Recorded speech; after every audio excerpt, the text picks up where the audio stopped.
just quick definition and purpose.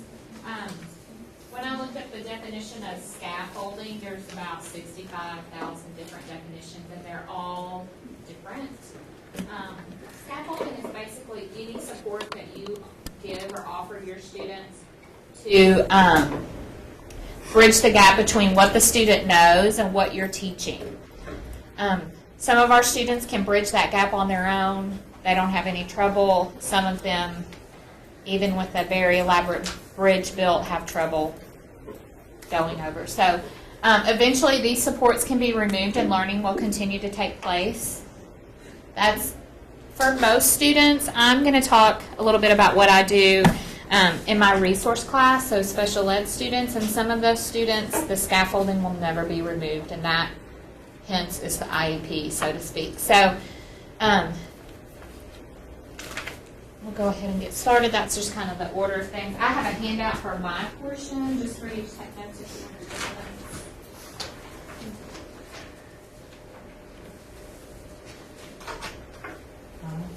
Just let you pass those things. Thank you. Okay. So the first, I'm going to just go over 4, and they're listed on that handout. Just 4 scaffolding methods that I use pretty regularly, probably my 4 most regularly used scaffolds in my resource class. Now my resource geometry class moves slower because we don't have to take the EOC, so I will say that we have a little more liberty with how quickly we move and how long we stay on one thing. Vocabulary cards. I do these.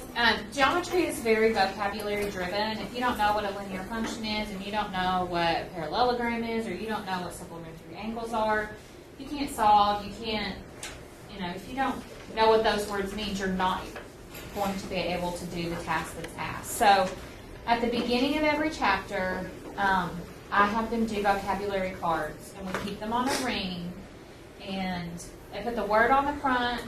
They copy the definition out of the book, and I make them copy the definition. I have lower level books, so the definition is very basic, because I don't want them to come up with their own definition, because they may not come up with the right definition.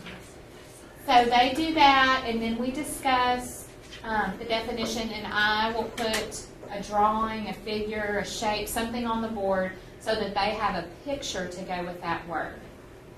So it's a word, a definition, a very basic, simple definition, and a picture. And I spend at least one day, when I start a chapter, I spend 1, maybe 2 days on those. After we have our cards done, we'll go back and talk about, okay, parallelogram. Where have we used that before? A square is a parallelogram. Have we talked about squares? Have we talked about triangles? And just to kind of build upon what they know. And that lets them know that, I'll pass that around, that hey, maybe I do know a little bit about this, and I'm not as intimidated that I have this another chapter or something I'm clueless on. So, and then at the end of the year, I let them take that ring of cards, and it comes back next year sometimes. I have kept them, and this year I might keep them because I'll have Kids for Geometry B the second half, and we'll just add to that. So that's something I let them use at any time, any assignment, except for test. Every once in a while I've let them use it on a test, but usually not. Okay, next. Fill in the blank notes. Mr. Scott and I actually, these are older because I haven't been in world history in a couple of years, but Mr. Scott and I started this in our world history class because the first few days of introducing a new chapter, you just have a lot of notes. We all know, we're told that we don't need to lecture a lot, but the truth is sometimes you just have to spend a day or two lecturing to get to build the foundation, so to speak. So for any student who we didn't feel had note-taking skills, could keep up, could pay close enough attention, we took, and these aren't real neat, but they serve the purpose. We took his notes, and I blanked out keywords, and so they had to follow along, but they still don't have to decipher what's important, what's not. They don't have to, take a chance on not getting. take a chance on not getting information that they need. A lot of my SPED students, they either write down nothing or they try to write down every word you're saying when you're giving notes, and we both know that neither one of those are conducive to good notes. So we gave those. That keeps them engaged and listening, but it doesn't bog them down to the point to where that it's just a useless activity for them. Math problem strips. I didn't bring any with me because I usually just make these as we need them, and then the kids write on them and mess with them, and then I just throw them away. But in geometry, when we're setting up like an equation, and you can, of course you can adapt this to whatever subject you teach, but it's kind of like a skeleton that they can plug in their values for. My students in geometry have a really hard time. A lot of times the problem will be given in words, like the triangle, the leg of the triangle is 6x plus 7, and the hypotenuse is 4x plus 3. What is the value of this x, and what is the value of the second leg? So when they read that sentence, they're like, I have no idea. So I'll give them something like, and it might, I've got something similar, but I'll do like leg plus leg equals hypotenuse, and all this is squared. So then I'll give them, so that they know, okay, I plug my values in, and then they know just to solve. So when I say plug values in and solve, they can do that. They just can't get from the sentence to here. And so it's just a guide. It's just kind of a template that they can plug into. So, and that helps them. I don't use that on the test. I'll use that as we're doing classwork and as we're learning, but I won't. But some of them will do that on the test, which is helpful. I mean, if that's a skill they learn to use, that's awesome. And then the last one that I use often are question cards. These are, I'll go ahead and pass them around. I just grabbed a few of them that we've used lately and that I'll probably use the next couple of months. I was surprised, I don't know why I was surprised, but I was, to find that cueing and questioning and walking around the room and redirecting from a teacher is considered scaffolding. So pretty much anything you do outside of just handing out worksheets or handing out, an assignment is scaffolding. So these question cards I will give out after the lesson has been established and maybe after we've worked on it for a few days, and so they're familiar. So they should be getting to the point where maybe they can do the cueing and questioning themselves rather than me walking around and saying, okay, you've got this part, now where do we go from here? And when you're solving for X, what's the first step that you want to do? And things like that. How can you find the value of this leg? Or how can you, how do you use sine, cosine, and tangent? So I do these cards. It just kind of releases them further from me questioning to them figuring out what question they need to use. And so I give those cards, and that kind of gives them a guide. A lot of the information in those cards are in their notes, which I do have them take some notes. But sometimes I say, get your notes out, and they have like 5 pages, and they don't know where to look, and so 20 minutes later, they're no further along helping themselves than they were when they started. So those questioning cards just, again, give them a guide, like kind of give them some support to get them from point A to point B, which would be to solving and going on to the next thing. And my hope with those is that they can begin to think, okay, eventually I'll take those cards away and they can question and they can cue themselves. They know what to, kind of what the next step is, or a question to ask themselves about, okay, am I missing a leg? Am I missing a hypotenuse? Are the diagonal angles congruent? Or are they supplementary? Things like that. I do not use the cue, the question cards on a test, and I normally don't use them until we get to like a chapter review or something, because a lot of them have a lot of information on them that that will cover, what we've done in maybe half a chapter or a whole chapter. So. Do they write these out themselves? No, I do, because I want to make sure they are. Kim, do you only do it to your resource students, or do you give them, let them work in groups at the tables if you're I'll let them, well, you mean in inclusion? in classes? Yeah, in inclusion, we work a lot in groups. In resource, I do too. We don't use those question cards in inclusion.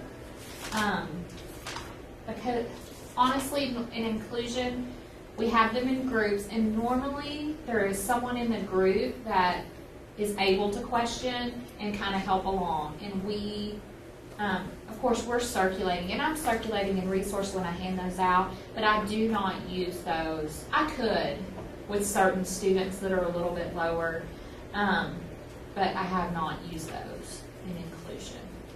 But I could. Or I could just put that up on an overhead, put it up on our document camera and let it come up, and if they want to use it, fine. If not, they don't have to. So, any questions? That's the kind of the end of my portion. Coach Ebarb's going to come up and talk to you guys a little bit about some stuff. Okay. If you hit the mic, please.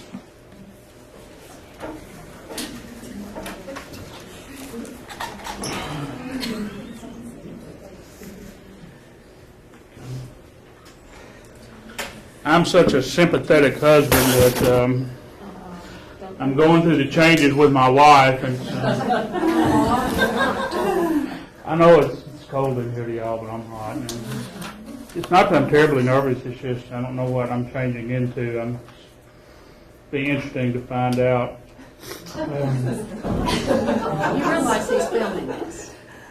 At least there are a couple of men in here this time. It was all women last time, and they didn't appreciate my male humor, so I'll keep it to a minimum. But since Mr. Bossa is here, I would like to extend my personal thanks for giving me the opportunity to share my expertise in scaffolding strategies with my colleagues, eager to learn these scaffolding techniques. What I woke up and just learned this morning. To answer our bell ringer question, what is scaffolding? Well, to me, scaffolding is just coaching. And any great coach can be a great teacher. Now, not all great coaches are great teachers. I do understand that. But there's certain things that you learn, that you develop in your techniques and your styles. When you coach, it makes you a good coach. It would make you an excellent teacher.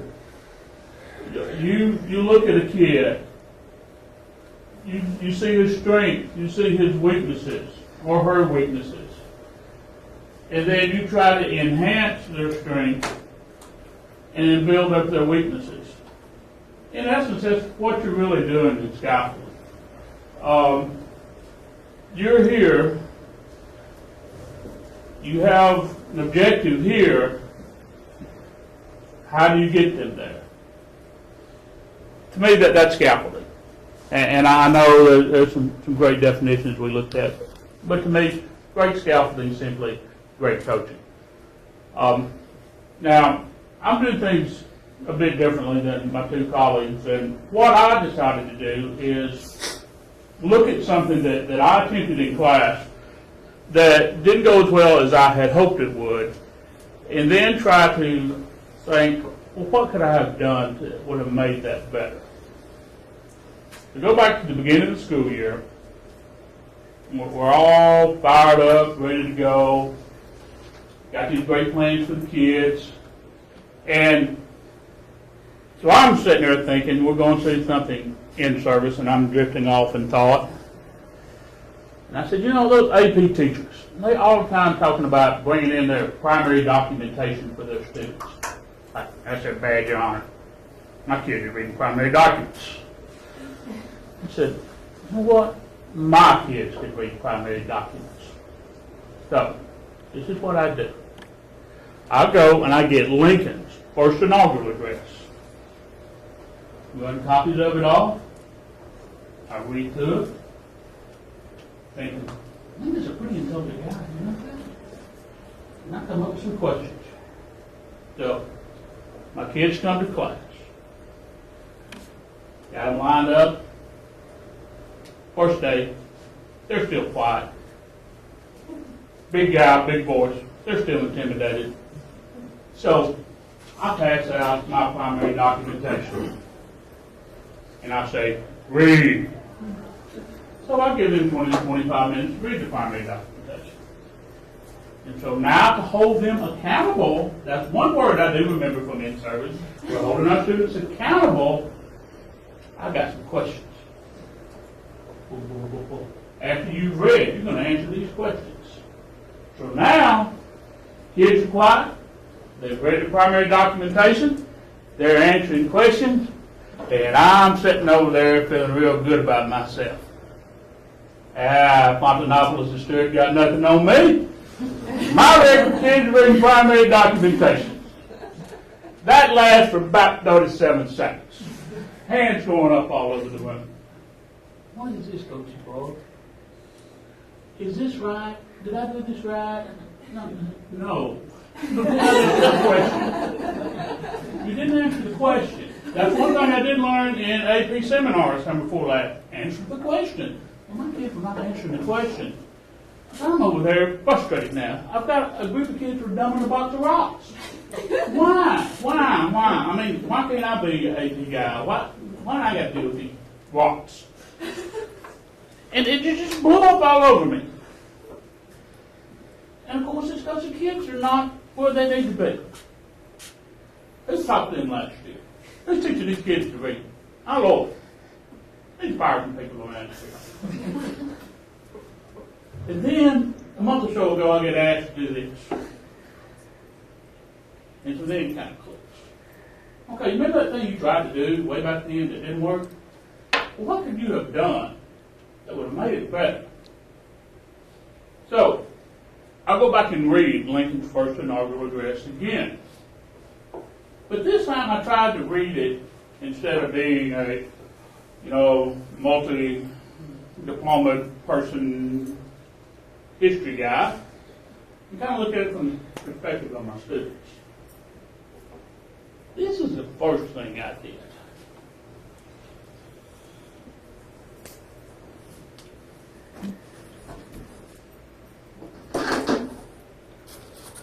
I made a list of the words on those 6 pages that I thought my students may have difficulty with.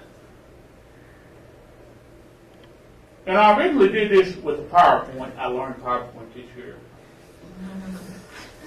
But I thought a poster was more dramatic. And I looked at that and said, crap.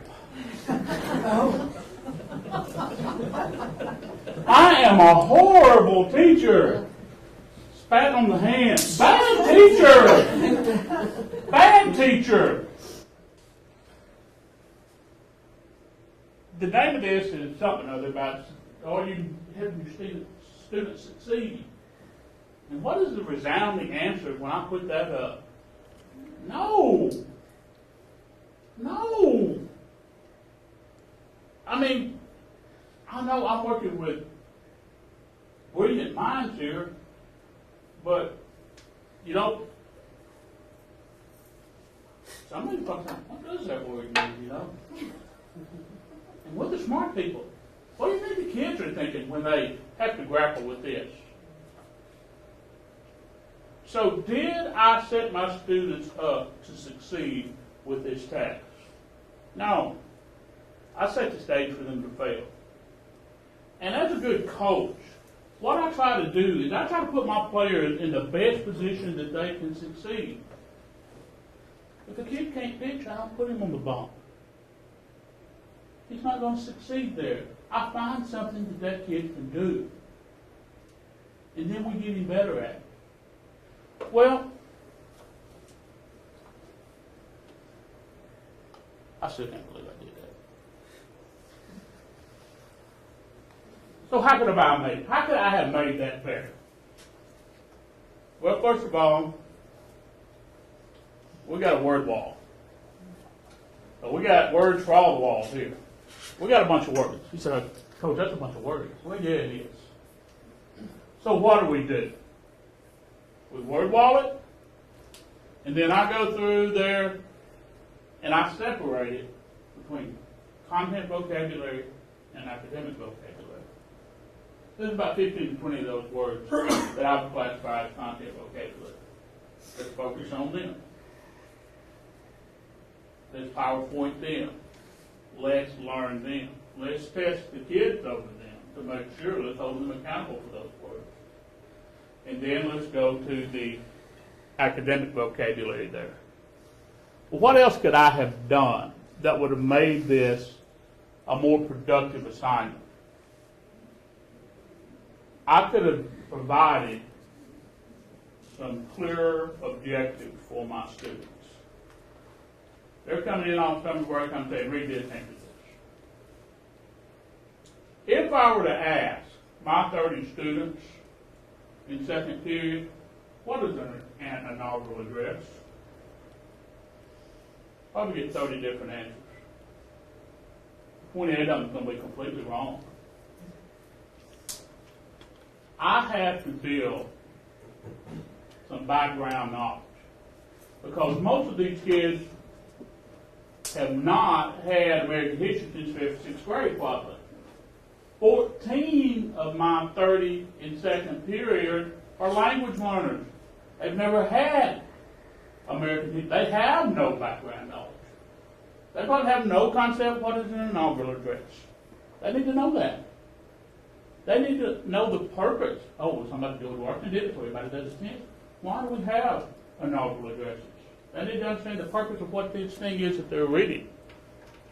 And third, they need to know specific purposes for this inaugural that they're reading. What's going on in this country? What's about to happen? What's Lincoln trying to get across to the public? That's building some background knowledge for my kids. Now, so we created a word wall. We divided it into content and academic vocabulary. Instead of having the kids read 6 pages, like I did initially, let's break them in groups. Let's get 5 groups, put 6 kids in each group. Bigger group than what I normally like to work with, but it fits this particular assignment. 5 groups, 6 kids in each group. Each kid in a group gets 1 page they have to read. They're the expert reader for that page. After they have read, that expert reports back to the group what were the main points that they read about. Now, so you're getting 6 main points off 6 pages, at least.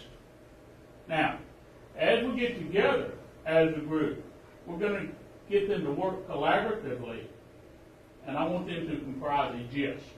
I want them to summarize in 20 to 25 words what was Lincoln trying to say here. And that group, each of the groups do that. So we're given 5 different summations. After each group is summarized, then we share out. What is point A? What points did group A have compared to point B, to group B? And how did that differ from group C and group D and group B? So what you have done, you've built in a system to provide discussion. And something I learned a long, long time ago. They'll listen to one another a lot quicker than they'll listen to us. And it gives them the opportunity to talk, which is one thing we want to do in ESL as well. So, after I have done that, because I'm running out of time, after I've done that, now I can bring in Lincoln's second inaugural address, which is only 1 page, doesn't have near as many words to have to grapple with. It's a much easier read than the first inauguration. And now what can we do? Instead of me simply handing them a list of 30 words that answer what, where, who. Now we can get some compare and contrast between two primary documents, and what we've done is we went up substantially on higher order thinking. We're getting compared, we're getting contrast, we're answering why questions now. And the administration is proud and they're happy, which is one of our goals here, of course, to make the administration proud and happy, because we cause them to think instead of simply regurgitate it. All right. Any questions? Okay, that concludes my portion. Ms. Harrell. I have a handout, and I know that there's probably going to be at least 500 people come to this today. So if you want to just leave these on your desk, that would be okay. And gosh, if it's so profound, you need a copy on it. Anyway.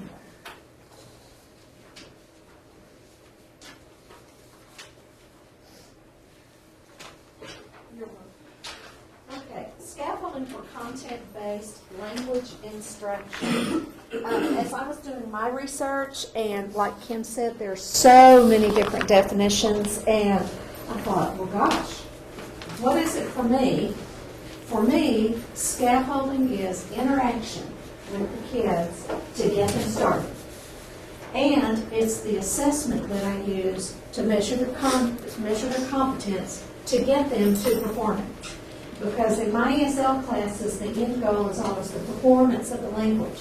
And for me, that is standing up and talking. Whether it's one-on-one, talking to me in class, and I know they think I'm a tyrant on being late. I am a tyrant on being late to my class. But when they meet me in class, and it's always the same ones, I always stop them at the door. Why are you late? Oh, complete sentence. Why are you late? And they're going, bus. I go, well, what about the bus? Did the bus blow up? No, miss, the bus didn't blow up. I said, what happened? Somebody ran in front of the bus and got hit. And we go through this game, I don't do it every day, but I have the same students who are late every day, and I go through the routine every day. Why are you late to my first period ESL class? And they have to explain it to me before they can get into class. And believe it or not, that does encourage them to be on time. They don't have to go through the rigor of explaining to them. So, scaffolding is interacting with kids on the front end to get them started and to measure their competence as you're going through, because the end goal is performance.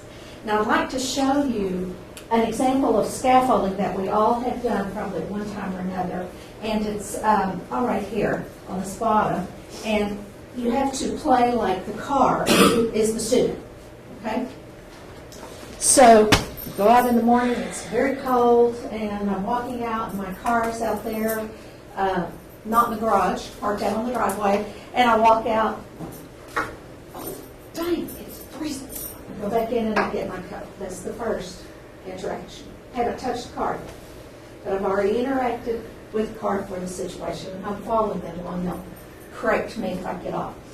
So I walk over to the car and I look and I think, oh man, it is covered with frost. It is cold. Ooh, they told me last month I needed a new battery. When I got to cold weather, that it's probably not going to start very well. Oh, I'm doomed. Walk to the car, and I look at it, and before I get there, I start praying. Oh, please let this car start today. Today is a good day for this car to start. Don't make me late. The whole time, I am scaffolding the performance of my car. Okay, so when I get in, I have a lot of options. One, I can just put that key in there and let it start cranking and hope that it will start. I can match the accelerator to the floor, go 0 to 60 right there and say, I want you to perform at your highest level right in the next 5 seconds so I can get to school. That's totally unreasonable. And a lot of times we do that to our students because in our mind, we want them at the goal, down here at the end of the objective, and we go in and expect everything that they need for that goal to be performed, or at least see whether they can perform or not in the first few minutes of the lesson, and that's not realistic. So as I put my key into the car, and I start to turn the crank, and I say the prayer, and I gather everything around me that I need, I start tapping the steering wheel. And I'm going, okay, here we go, first time. I let it crank, and it cranks. If I turn it off, because I don't want to run it down, and I back up. And then I do it again, and I think, no, we're going for the gold, I want to mash this. If I can just get it started and get it down to the bakery, then I can get a cup of coffee and see if it'll run for a while and make it all the way to school. So I do that, and I ran that accelerator down, and I, get it going, and it's going, and I start patting. I go, come on, girl, you can do it. I should do it now. I promise I will get that battery when this is over. And I make all kinds of promises, and I get it started, I get it down to the bakery, and I listen to it for a while. I think, yeah, I'm going to let it run while I go get my donut and my coffee. And I go inside, and then I watch it. The smoke's still coming out the back. It's still running, and I have a conversation, and I get in the car, and I listen to it again, and there's no scaffolding going on. The minute I got out of that car and listened to it run, and I got further and further away. I'm hoping for independent performance from my car all the way to Har-Ber High School. When I get here and I turn it off, and I get into class, and I go back out afterward, I start the process again. I make the evaluation, I get in it, I start it, it works, and I go, okay, I'll go get that battery this weekend, it won't be called tomorrow. And I'll let it go on. That's kind of, for me, what scaffolding is. I make an evaluation on a lesson plan. What do these kids know anything about this? And as I was researching this, and I had a little short conversation with Jamie this morning, we teach our ESL students content-based, meaning we use literature objectives, instead of teaching it like a foreign language. So that's brought up a question to me, why do we do that? Because my objective for my ESL class is that they perform, which is a foreign language objective. To me, I can see their success when they can stand up and speak to me in English. Now, they make mistakes, but when they can stand up and say it to me, something they've written down or something they've read about, then that's when I measure their success. So I took a lesson plan that I did last week, about a week and a half ago. It's on the back. They read a story in the literature book. It's called The Dress Mess. It's actually an informational article that's about school uniforms. I gave them a sheet, and it looks much prettier than the sheet I have here. It had my 5 objectives on it. I had them all numbered out, had the title, the objectives: to learn the vocabulary, demonstrate the comprehension through verbal explanations, gather opinion information about the issues from other sources, write an argument essay explaining your contents, and present your essay to the class. And then under the objectives, I wrote Monday, Tuesday, Wednesday, Thursday, Friday, Tuesday, Wednesday. That's how long I knew my lesson would take, or I was hoping it would only take that long. And we started on Monday, and I went in and I said, okay, today, this is what you need to do to be successful today in my class. And we read it over. I answered any questions.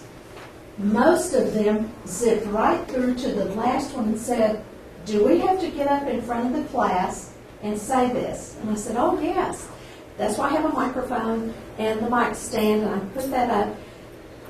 And for 2 reasons. Most of them are afraid to get up, and some of them are not. Some of them will get up every day of the week and talk for as long as I would let them stand up there. But a lot of people, their biggest fear is to get up and have to talk in front of people.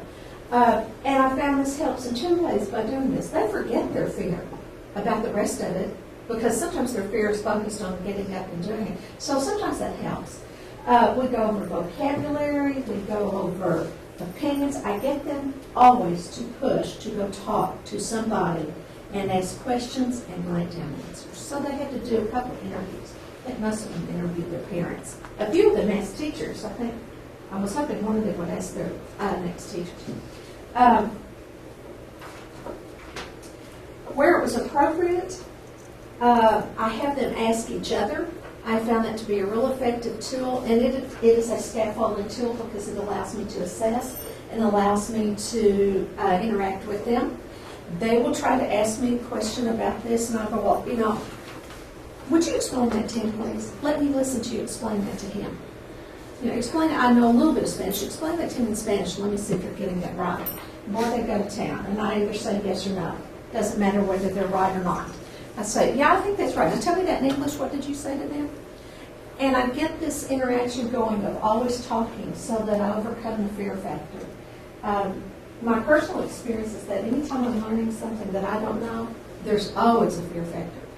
I have a fear, oh, am I going to learn this? Am I smart enough to learn this? Am I going to fail? If I have to say it out loud, will I fail? Will I make a fool of myself? How can I get to success? And those are the steps that generally that I encounter with kids. So the more that, with students, so the more that they interact with me and interact with each other, their fear goes away. We are now at the end of this lesson with my kids. They have written their argument papers.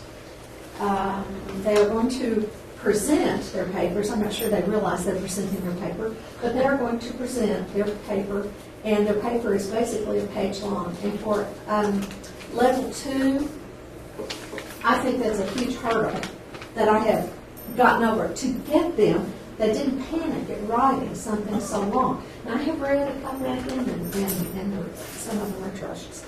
But just the fact that we did topic sentences, we put details, they can identify these. There was great pride in the structure of this lesson for them.